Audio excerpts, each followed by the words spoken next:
First of all, I understand that you have had in-person conversation with Rex Tillerson about policy. What was your impression about him, his way of talking, of engaging people? What was his style? What is his style? Well, I think although he's not well known to the public, he comes off as an incredibly impressive person. Lots of gravitas, as we would say in English, that he's very serious. He has deep moral beliefs that come from his time leading the Boy Scouts in part. So I was very impressed with him. Mm-hmm. Now, one of the reasons why people were opposed to his nomination was that he never had any government background. So is that the reason why the Congress gave him so much votes of opposition during the nomination vote? And how is that going to potentially hinder his job as the top diplomat in your eyes? I think working with Congress is going to be incredibly important for Secretary Tillerson. There's no question that there was opposition. I think some of that is due to the opposition in Congress to the Trump administration. Some of it was due to a perception that he might be less tough on Russia than many of the Republicans would want. I actually think what he said in his confirmation hearing was fairly reassuring on most of these foreign policy issues. The one area where he got pushed a bit is on detail, that Congress wanted more detail on some issues, and I think Secretary Tillerson's view was that he didn't want to get out in front of his policymaking staff before he got into office, and so he was a bit reticent. But my guess is that as the next few months, over the next few months, he will become more active and work pretty carefully with Congress to push on a couple of high priority issues. Mm-hmm. Let's again, before we talk of his potential policies, the constraints that he's suffering at this moment. For instance, a number of staff have resigned, and there is talk of a cutting of 30% budget. And this time, it is understood that he's not going to be followed by a huge press entourage, which is normally the case when the Secretary of State travels. So, how much clout, in your eyes, do you think he has in really shaping the U.S.'s foreign policy? I don't think we know the answer yet. What's most important often for a Secretary of State is what they do outside, what they do publicly, but also what they do inside and how much influence they have with the president, with the rest of the National Security Council. My guess is that he's going to be very influential on issues that he cares about within the National Security Council, that he's going to be a fairly large presence inside the government. But I think much of the debate about Secretary Tillerson thus far has been focused on the lack of public attention.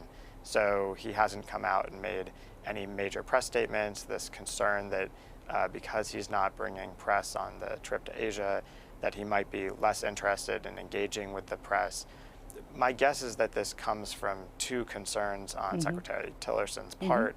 One, that he doesn't want to be seen as making policy before the policies are finished. So there's a North Korea policy review underway, for example, and I think therefore he's a little bit hesitant to come out openly and talk about what North Korea policy he would like to pursue.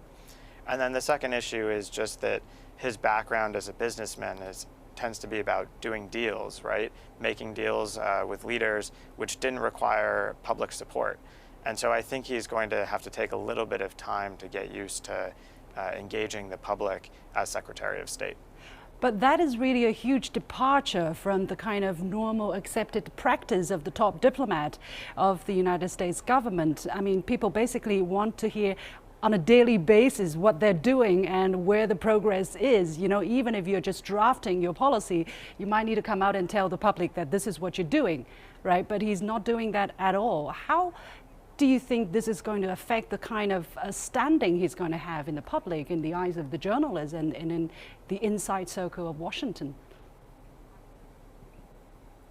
I think you're right that it should be a major concern. Part of the challenge for him is that the administration has very few appointees in place. And so even if he wanted to come out and have very substantive conversations with the press, until he has a strong team in place under him at the State Department, I think it's going to be tough. So that just puts more pressure on the administration to start naming the political appointees they want to put at the State Department and elsewhere to try and get those people confirmed, and then to move on to policy issues as quickly as they can. Yeah, well, he is on the policy issue right now in Northeast Asia, and this is no easy task, a big thing to run into on his first foreign trip, right? I mean, we have this tension on the Korean Peninsula where the U.S. has deployed the THAAD system in the ROK, and China is opposing that. Meanwhile, China and the United States will have to have a healthy relationship because we are the biggest economies in the world. How do you think he's going to balance that? That's right. I think North Korea is going to be the main focus of this trip for him. There's no question that there's instability on the peninsula. I think it starts with the North Korean development of its nuclear and missile programs, but certainly the upcoming elections in South Korea are going to be a big issue, and THAAD with its deployment and the debate about its employment in Seoul is going to be important as well. So my guess is that what he's hoping for is to gain more cooperation from South Korea, from Japan, and from China on how to approach the North Korea challenge and slow down its procurement of nuclear weapons and ballistic missiles.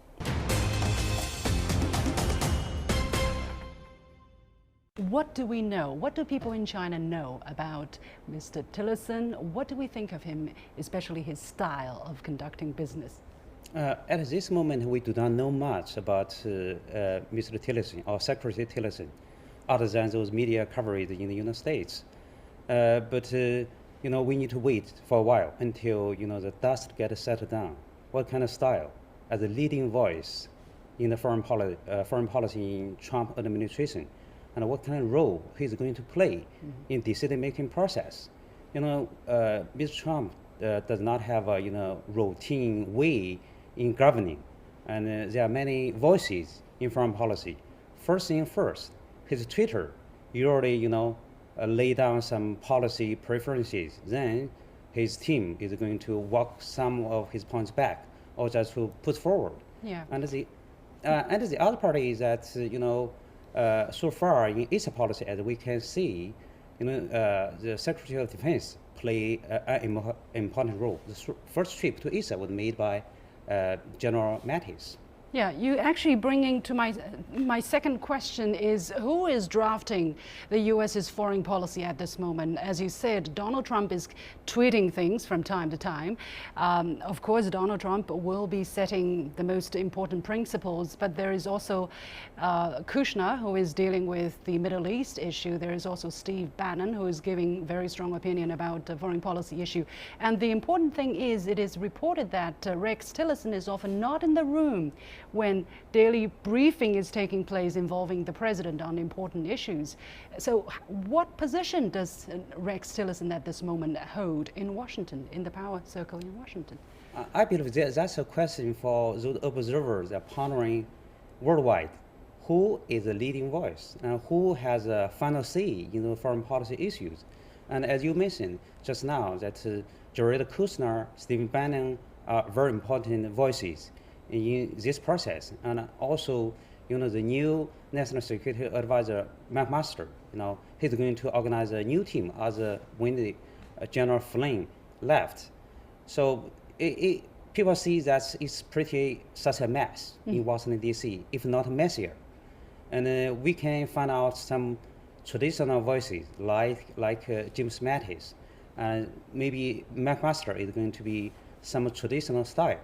But as to President Trump, what kind of leading style? That'll be an interesting thing to see. Whether he will play the role of a CEO, just ask other people to do what he wants them to do, or just, inside the White House and within different departments, people will fight against each other to compete for influence.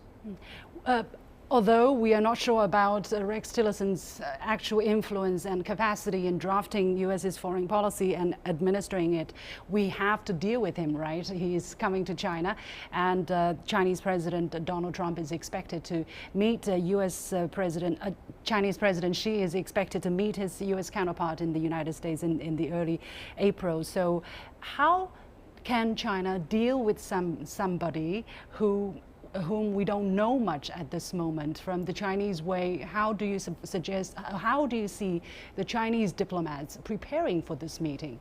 I think Secretary Tillerson is a delegate of the President Trump. And whether he has governmental experience or not, whether he has his own voice or not, he will be the leading voice at this moment for the Trump administration. So I think this trip to ISA will be very important. He will stop in Japan, in South Korea, and will come to Beijing. And what kind of message he is going to delay, and what kind of concern he is going to address. That will define what kind of person he is going to be, and how he will handle those foreign policy issues in ISA.